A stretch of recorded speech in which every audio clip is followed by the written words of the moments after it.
17 तारीख को विगत मेरे खिलाफ सीतापुर कोतवाली में एक मुकदमा पंजीकृत किया गया और मुकदमा में जो हम पे आरोप लगाए गए बगैर उनकी गंभीरता को जाने, बगैर उनकी वास्तविकता को समझे 17 तारीख से उसमें कार्रवाई चालू कर दी गई। 17 तारीख को शिकायत ली गई, 17 तारीख को मेडिकल हुआ, 17 तारीख को 164 के बयान हुए, 18 तारीख को पुलिस रिलीज जारी हुई, प्रेस रिलीज। 19 तारीख से पुलिस हम लोगों को ढूंढना चालू कर दिया। कल माननीय उच्च न्यायालय द्वारा हमको 15 दिन का समय दिया गया, 2 हफ्ते का 14 दिन का समय दिया गया। ये 14 दिन के अंदर हम निचली अदालत से होते ऊपर तक आए।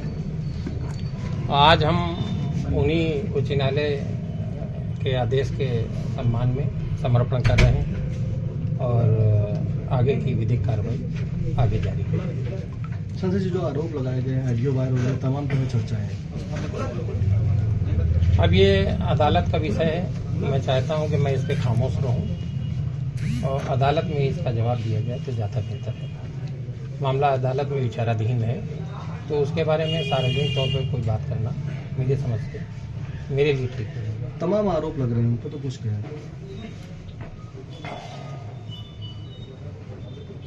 आरोप लगाने वाला का हम सम्मान करते हैं, कदर करते हैं और मुझे ईश्वर की अदालत और कानून की अदालत दोनों पे पूर्ण भरोसा है, पूरा विश्वास है कि मैं दोष मुक्त साबित हूँ। जगह जगह चर्चा है कि सोशल मीडिया पर भी चर्चा है, बाहर भी चर्चा है कि जो भ्रष्टाचार के खिलाफ आपने आवाज उठाई उसमें कुछ उन लोगों का षड्यंत्र, ऐसा लोग कह रहे, चर्चा है। 100% यहाँ के चर्चित भूमाफिया और तमाम तरीके के भ्रष्टाचारी, उन लोगों के हमारे अभियान से लगा था, उनकी जड़ें हिली थी, नींद हराम हुई। और 11 तारीख को मेरी प्रेस के बाद से वो सब बौखलाहट में थे, अजीब अजीब बयान आ रहे थे और सब लोगों ने मिलके इस षड्यंत्र को रचा है। मैं फिर आप लोगों को भरोसा दिलाता हूं और ईमानदारी से इस बात को कह रहा हूं कि आरोपों में बिल्कुल भी सच्चाई नहीं है, लेकिन उन पर ज़्यादा लंबी बात करना मेरे लिए हितकर नहीं होगा, क्योंकि जब अदालत में, न्यायालय में विचाराधीन है तो हमको इंतजार करना चाहिए। दूसरी बात रही माफियाओं के खिलाफ, तो मैं आपके बीच पुनः फिर कह रहा हूँ कि जीवन के आखिरी सांस तक इस लड़ाई को जिंदा रखूंगा, लड़ूंगा। इससे ये लोग विरोधी ना समझें कि मेरा मनोबल कमजोर हुआ है, हम कमजोर हुए हैं। ना तो मेरा मनोबल कमजोर हुआ, नहीं मेरे साथियों का कमजोर हुआ। और जिस संकल्प के साथ हम राजनीति में, जीवन में प्रवेश किए थे, उस संकल्प को पूरा करेंगे। सांसद जी, मुकदमा लिखने के बाद पार्टी से क्या आपको 17 तारीख को हमको अपने मोबाइल बंद करने पड़े और 17 तारीख से आज तक मेरे मोबाइल बंद हैं। आज मैंने कहा खोल दो, बच्चों के से कहा। अब जब मोबाइल बंद थे तो पार्टी के लोगों का संपर्क और हमारा संपर्क, हमको भी भूमिगत रह के न्यायालय तक जाने के रास्ते खोजने थे।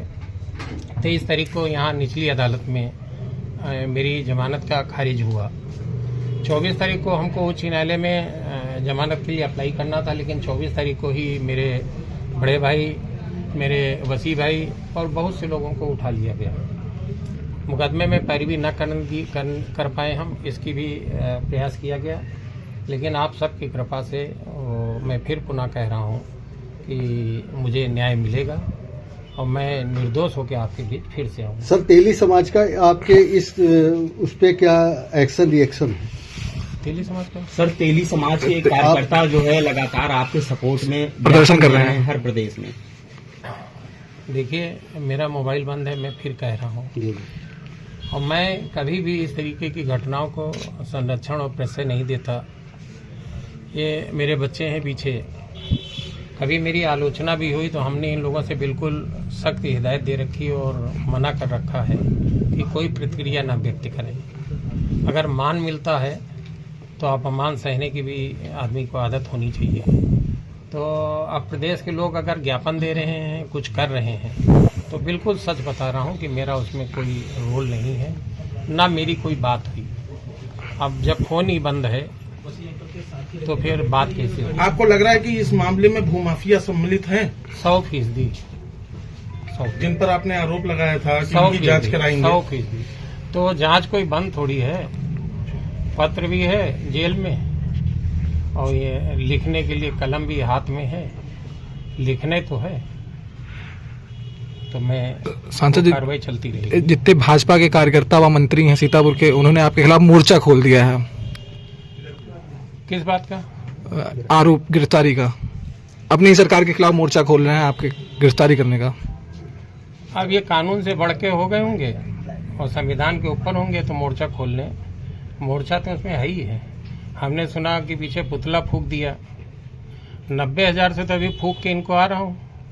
4 जून को भी 90,000 से तो इनको फूंका था और 27 आ जाए तो फिर से अभी फूकने का सिलसिला चालू हो जाएगा। तो हम तो इस तरीके की राजनीति में भरोसा नहीं करते हैं। जो कुछ है आईने की तरह आपके सामने साफ है।